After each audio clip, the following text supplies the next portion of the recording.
Assalamualaikum warahmatullahi wabarakatuh. Nama saya Hilda Ramawati dari kelompok 4 yang membahas asas-asas hukum Islam dan hukum lainnya. Di sini saya akan membahas tentang pengertian dari asas, yaitu secara bahasa asas berarti prinsip atau dasar. Asas merupakan sesuatu yang menjadi tumpuan berpikir atau berpendapat. Asas juga merupakan landasan di atas mana dibangun tertib hukum. Juga dapat berarti hukum dasar. Asas adalah suatu dalil umum yang dinyatakan dalam istilah umum tanpa mensyaratkan cara-cara khusus mengenai pelaksanaan yang diterapkan pada serangkaian perbuatan untuk menjadi petunjuk yang tepat bagi perbuatan itu. Yang kedua, ada asas-asas hukum Islam. Asas hukum Islam berasal dari Al-Quran dan Sunnah Nabi Muhammad SAW yang selanjutnya dikembangkan oleh para ahli. Asas-asas hukum Islam yang bersifat umum terdapat dalam semua bidang hukum Islam. Ada 3 macam, yaitu yang pertama, asas keadilan, merupakan norma utama dalam seluruh aspek dunia manusia. Hal ini dapat ditangkap dalam pesan Al-Quran yang menjadikan adil sebagai tujuan agama. Keadilan dalam Islam meliputi 5 hal. Yang pertama yaitu keadilan Allah Subhanahu wa Ta'ala yang bersifat mutlak, sebagaimana disebutkan dalam Quran Surat Ali Imran ayat 18. Kedua, keadilan firman-Nya atas ayat-ayatnya seperti disebutkan dalam Quran Surat Al-Maidah ayat 25. Ketiga, keadilan syariatnya yang dijelaskan oleh Rasulullah SAW seperti disebutkan dalam Quran Surat Al-An'am ayat 161. Keempat, keadilan pada alam ciptaannya seperti disebutkan dalam Quran Surat At-Tin ayat 4, Al-Rod ayat 2. Yang kelima, ada keadilan yang ditetapkan untuk manusia dalam kehidupan bermasyarakat. Dan yang kedua, ada asas kepastian hukum. Asas yang menyatakan bahwa tidak ada satu perbuatan yang dapat dihukum kecuali atas kekuatan ketentuan peraturan yang ada dan berlaku pada perbuatan itu. Asas ini berdasarkan Quran Surat Al-Isra ayat 15. Barang siapa yang berbuat sesuai dengan hidayah Allah Subhanahu wa Ta'ala, maka sesungguhnya dia berbuat itu untuk keselamatan dirinya sendiri. Dan barang siapa yang sesat, maka sesungguhnya dia tersesat bagi kerugian dirinya sendiri, dan seseorang yang berdosa tidak dapat memikul dosa orang lain. Dan kami tidak akan mengazab sebelum kami mengutus orang Rasul. Yang ketiga, ada asas kemanfaatan, asas yang mengiringi asas keadilan dan asas kepastian hukum sesuai dengan tujuan hukum Islam, yakni seperti mencapai kebahagiaan hidup manusia di dunia dan akhirat dengan jalan mengambil segala yang bermanfaat dan mencegah mudarat sesuai dengan esensi hukum yang diberikan. Asas hukum umum. Asas hukum umum adalah asas yang berhubungan dengan bidang hukum dan berlaku untuk semua bidang hukum tersebut. Contohnya itu ada 4. Yang pertama, asas equality before the law, yaitu kesederajatan di mata hukum. Yang kedua, asas lex posteriori derogat legi priori, yaitu peraturan yang baru akan menghapus peraturan yang lama. Yang ketiga, asas lex specialis derogat legi generali, yaitu peraturan yang lebih khusus mengesampingkan peraturan yang bersifat lebih umum. Dan yang terakhir, asas lex superior derogat legi inferior, yaitu peraturan yang lebih tinggi akan mengesampingkan peraturan yang lebih rendah. Asas hukum pidana. Yang pertama yaitu asas legalitas. Secara substansial, hukum Islam menganut asas legalitas. Kaidah-kaidah pokok yang berhubungan dengan asas tersebut adalah bahwa tidak ada hukum bagi perbuatan orang yang berakal sehat sebelum ada nas atau ketentuan. Yang kedua yaitu asas larangan memindahkan kesalahan pada orang lain.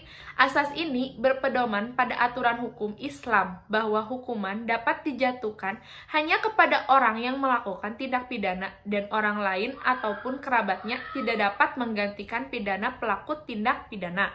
Yang ketiga atau yang terakhir yaitu asas praduga tak bersalah.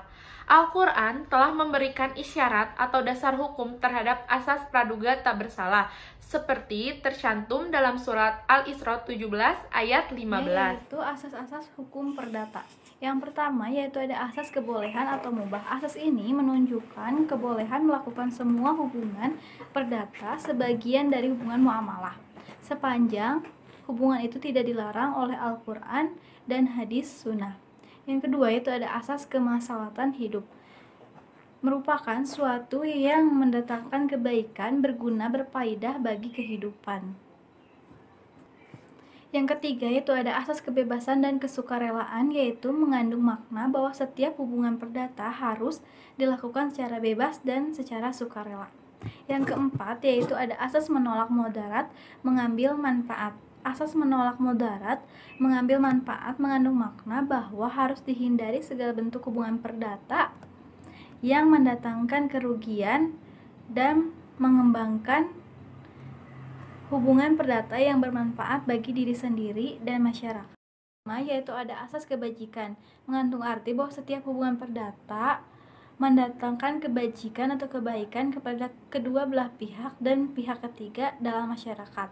Yang keenam itu ada asas kekeluargaan, yaitu disebut juga sebagai asas kebersamaan yang sederajat. Maknanya adalah asas hubungan perdata yang disandarkan kepada hormat menghormati, kasih mengasihi, serta tolong menolong dalam mencapai tujuan bersama.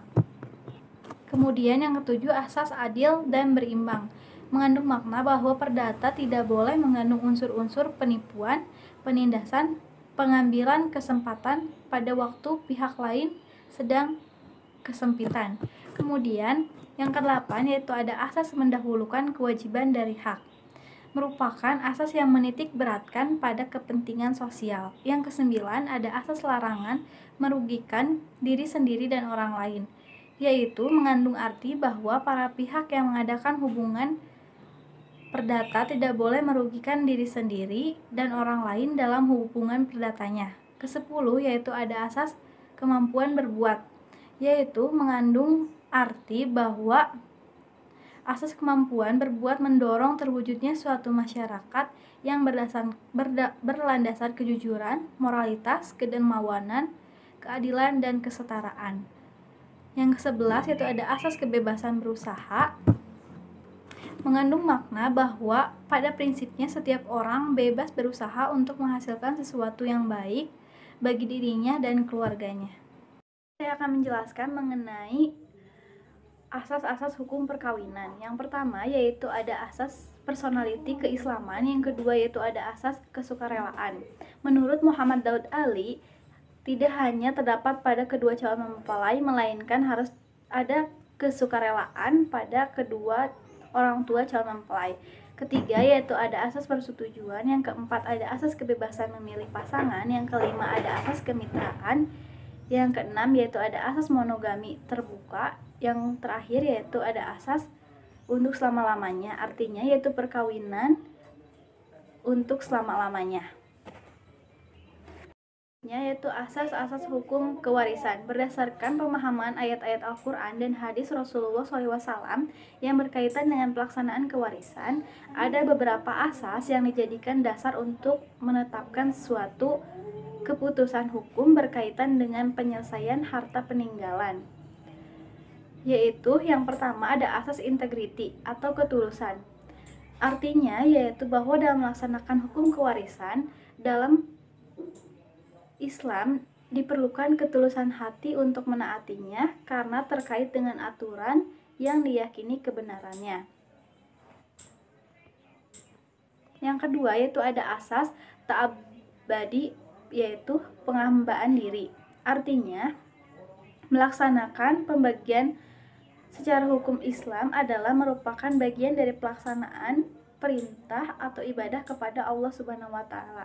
Yang ketiga yaitu ada asas hukukul maliyah, yaitu hak-hak kebendaan. Hak-hak kebendaan apa saja yang dapat diwariskan kepada ahli waris. Yang keempat yaitu ada asas hukukun tabiyah, yaitu hak-hak dasar. Yang kelima ada asas izbari, yaitu keharusan atau kewajiban. Yang dimaksud isbari adalah bahwa dalam hukum kewarisan Islam secara otomatis, artinya secara hukum berlaku dan tidak memerlukan tindakan hukum baru setelah nantinya pewaris atau peralihan harta dari seseorang yang telah meninggal dunia kepada ahli warisnya sesuai dengan ketetapan Allah Subhanahu wa taala tanpa digantungkan kepada kehendak seseorang baik pewaris maupun ahli waris. Yang keenam yaitu ada asas bilateral, mengandung makna bahwa seseorang menerima hak kewarisan dari kedua belah pihak, yaitu dari kerabat keturunan laki-laki dan kerabat keturunan perempuan. Asas bilateral ini dapat dilihat dalam Al-Quran surat An-Nisa ayat ke-7. Yang ketujuh yaitu ada asas individual atau perorangan. Yang kedelapan yaitu ada asas keadilan yang berimbang, bahwa harus ada keseimbangan antara hak yang diperoleh seseorang dan harta warisan dengan kewajiban atau beban biaya kehidupan yang harus ditunaikannya. Kesembilan yaitu ada asas kematian, bahwa kewarisan baru muncul apabila ada yang meninggal atau kematian seseorang adalah merupakan sebab munculnya suatu kewarisan. Kemudian yang ke-10 ada asas membagi habis harta warisan. Artinya yaitu membagi habis semua harta warisan adalah harta warisan harus dibagi habis sehingga tidak tersisa. Yang ke-11 yaitu ada asas perdamaian dalam membagi harta warisan. Yang ke-12 yaitu ada asas sosial dan kemanusiaan. Artinya apabila sedang membagi harta warisan, jangan melupakan kerabat, anak-anak yatim, fakir miskin yang ada di sekeliling. Itu kaidah-kaidah fikih. Pengertian kaidah fikih merupakan kaidah yang berasal dari simpulan dalil Al-Quran dan Sunnah terkait hukum-hukum fikih. Di sini ada 5 kaidah yang sering disebut sebagai al-qawaid al-fiqhiyah al-kabra, yaitu ada 5. Yang pertama yaitu perkara tergantung tujuannya. Kaidah ini berasal dari hadis Nabi, yaitu sesungguhnya amalan itu tergantung tujuannya. Kaidah ini menegaskan bahwa setiap amalan yang dilakukan oleh seseorang akan sangat tergantung kepada niatnya. Yang kedua yaitu keyakinan tidak bisa dihilangkan oleh keraguan. Yaitu kaidah ini berasal dari hadis tentang orang-orang yang ragu apabila ia telah buang angin atau tidak dalam sholatnya. Kemudian Rasulullah bersabda, hendaknya ia tidak meninggalkan atau membatalkan sholatnya sampai ia mendengar suara atau bau dari kentutnya. Yang ketiga yaitu kesempitan menghilangkan. Yang ketiga yaitu kesempitan mendatangkan kemudahan. Kaidah ini berasal dari firman Allah sebagai dalil, yaitu Allah menginginkan kemudahan buat kalian dan tidak menginginkan kesulitan buat kalian. Maksudnya apabila terdapat kesulitan dalam suatu hal, maka akan ada kemudahan atas sesuatu yang sebelumnya baku. Yang keempat yaitu kemudaratan hendaknya dihilangkan. Kaidah ini berasal dari observasi ulama terhadap hadis Rasulullah yang mengatakan janganlah memberikan kemudaratan kepada orang lain dan juga diri kalian sendiri. Yang kelima yaitu adat atau kebiasaan bisa menjadi landasan hukum. Yaitu kaidah fikih ini berasal dari Nabi Muhammad SAW yang menyebutkan apa yang kaum muslimin menganggapnya baik, maka ia di sisi Allah juga baik. Islam sangat menghargai budaya atau adat yang dianggap baik, termasuk di dalam kaidah fikih ini adalah penetapan masahid, besaran nafkah, kualitas bahan makanan untuk kafarat dan akad jual beli. Jadi itulah 5 landasan umum kaidah fikih yang ada di dalam agama Islam. Nah, masing-masing kaidah ini bisa digunakan sesuai dengan waktu dan kondisi yang sesuai.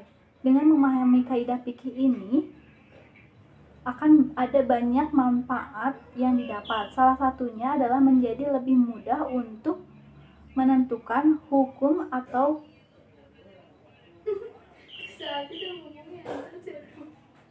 kebolehan suatu perkara.